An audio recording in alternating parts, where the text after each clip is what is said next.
The topic of this video is going to be some of the most challenging problems that you're going to do in Calculus 1.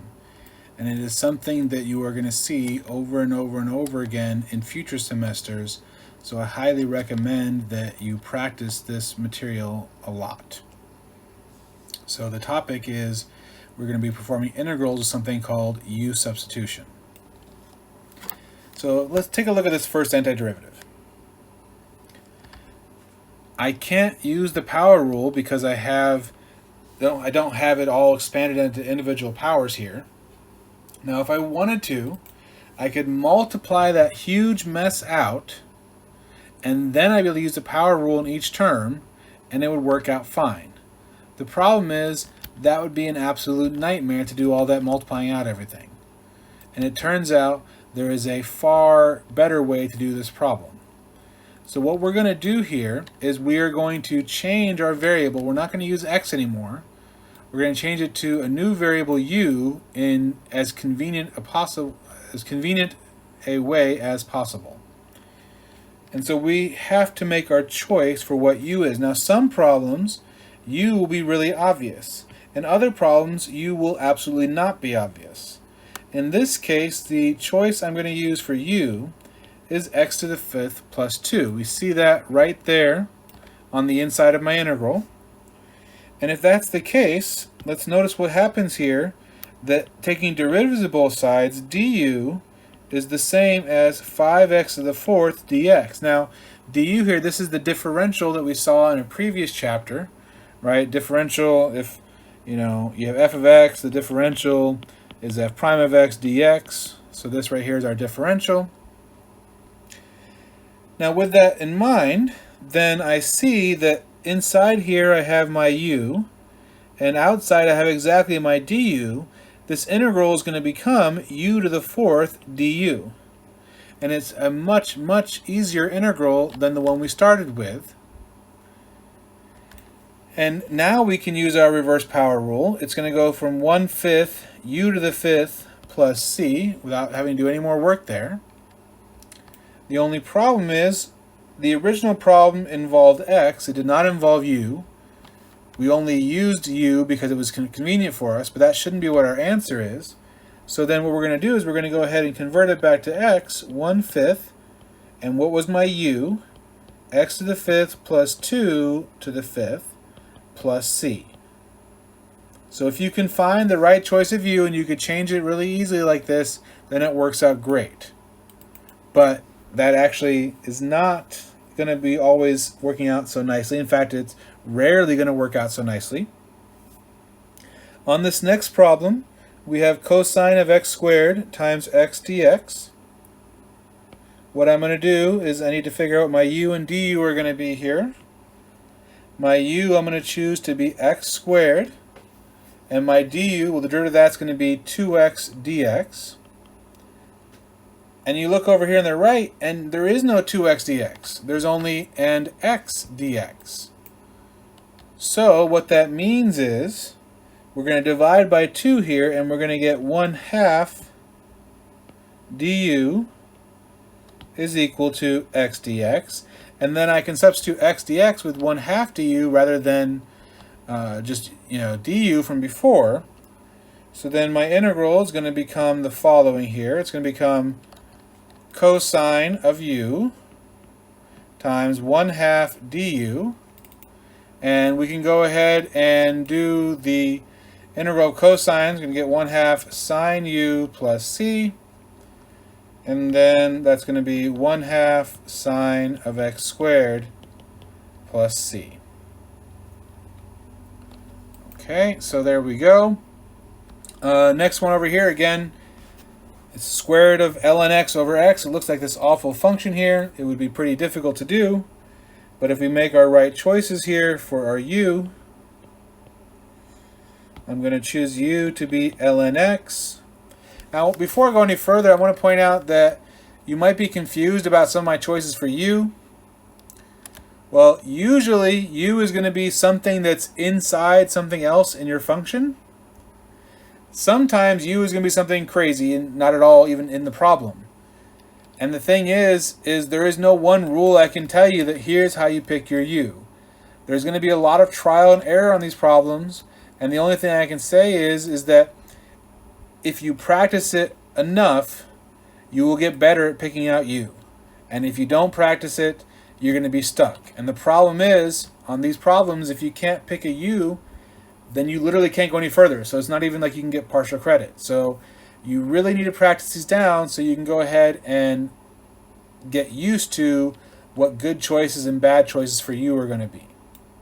Now in this case, if u is ln x, then du is 1 over x dx, which I actually have that right there. So my integral becomes the square root of u du. I go ahead and use reverse power rule, 2/3 u to the 3/2 plus c. Then I go back 2/3 ln x to the 3/2 plus c. Okay.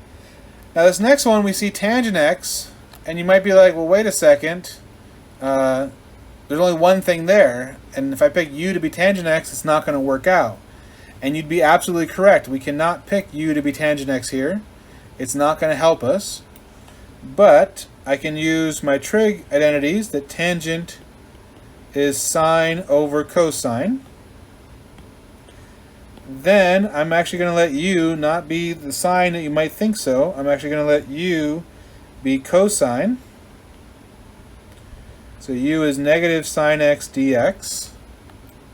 So I have everything on top except for the negative sign. So I'm going to get negative 1 du on top over u on the bottom. This is going to go to a natural log here.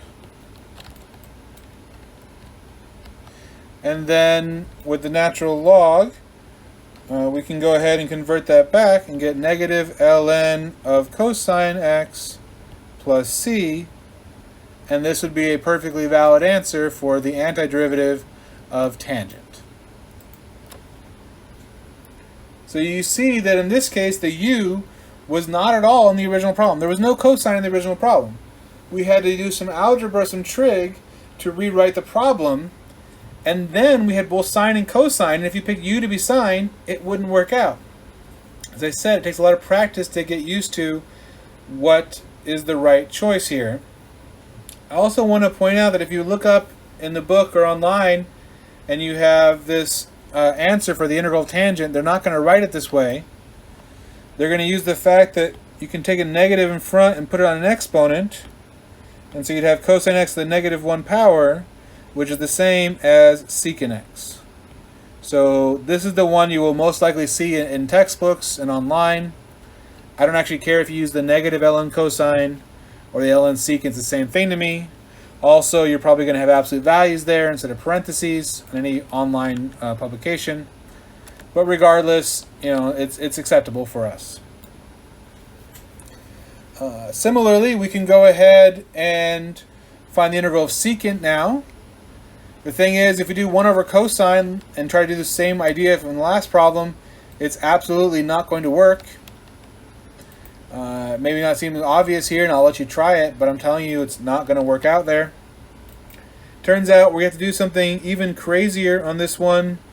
This is something that I would have never come up with on my own. I know it because my math teacher told me it way back when. Now I'm telling you guys, and it's mainly something you want to memorize, although there are some ways to derive where this came from. But for now, at least, we're just going to use it. And so the way it goes is we're going to go ahead and multiply top and bottom by secant x plus tangent x. Again, that's coming out of nowhere there, that's going to be working out. And if you do that, it becomes secant squared x plus secant x tangent x on top over secant x plus tangent x. And then when we choose our u here, we're going to choose secant x plus tangent x. And if you look at the derivative of that, you're going to have secant x tangent x plus secant squared x, which is exactly what I happen to have on the top now.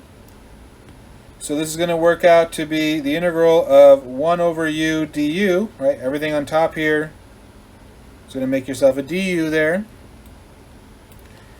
And then we're going to get ln of u plus c, which is going to be ln of secant x plus tangent x plus c.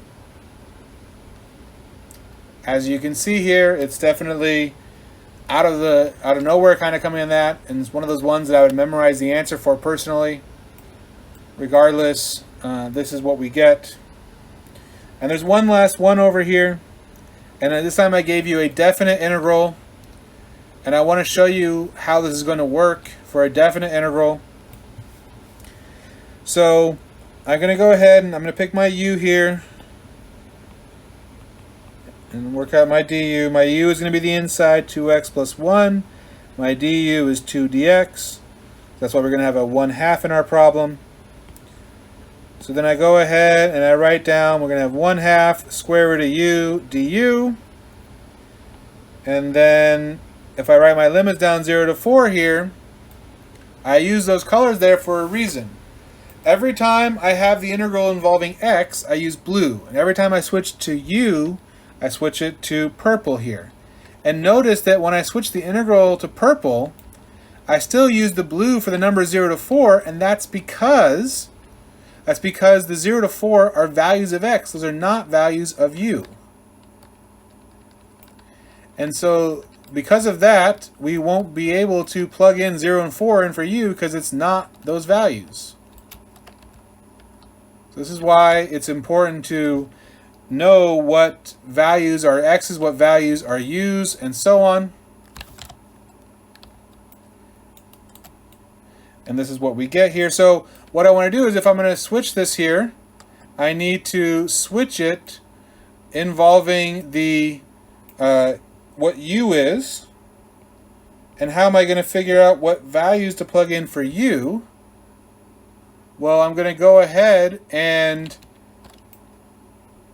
look at my formula that relates x and u, and I say here that if my x value is 0, what is my u value going to be? So plug in x is 0, I'm going to get 1.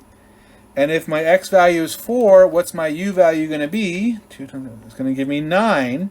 And so the correct limits here are going to be 9. So you see that's kind of a problem there, that if you don't change your numbers, you're going to get the wrong answer. But now I can use reverse power rule. U to the 1/2 goes to 2/3 u to the 3/2, and we're going to plug in 1 and 9. 1/2 and 2/3 makes it 1/3 times 9 to the 3/2 minus 1/3 times 1 to the 3/2. Now 9 to the 3/2 is, let's see, 27. 1/3 times 27 minus 1/3 times 1. 9 minus 1/3. And we're going to get 26/3 here. And that's perfectly the correct answer. The other thing that I want to point out is what you could have done is you could have avoided that slightly by doing the indefinite integral here, the antiderivative. In this case, there are no limits to plug in. There's no limits to plug in here. And so you would just find the antiderivative. You convert the antiderivative in terms of x here. It's going to work out to be 1/3 2x plus 1 to the 3/2 plus c. And then once you get back to the antiderivative in terms of x, you can plug in your 0 and 4 from the original problem, and you're going to get the same answer, 26/3. So you do have this option here of doing the antiderivative separately, then plugging in the values of x into your x answer for that problem, or you can change your limits of integration into u. The only thing is, I don't ever want to see a u integral with x numbers. If I see a u integral with x numbers, that is wrong, and you will lose points over that. So just be careful that as long as things are in agreement, you're going to be okay.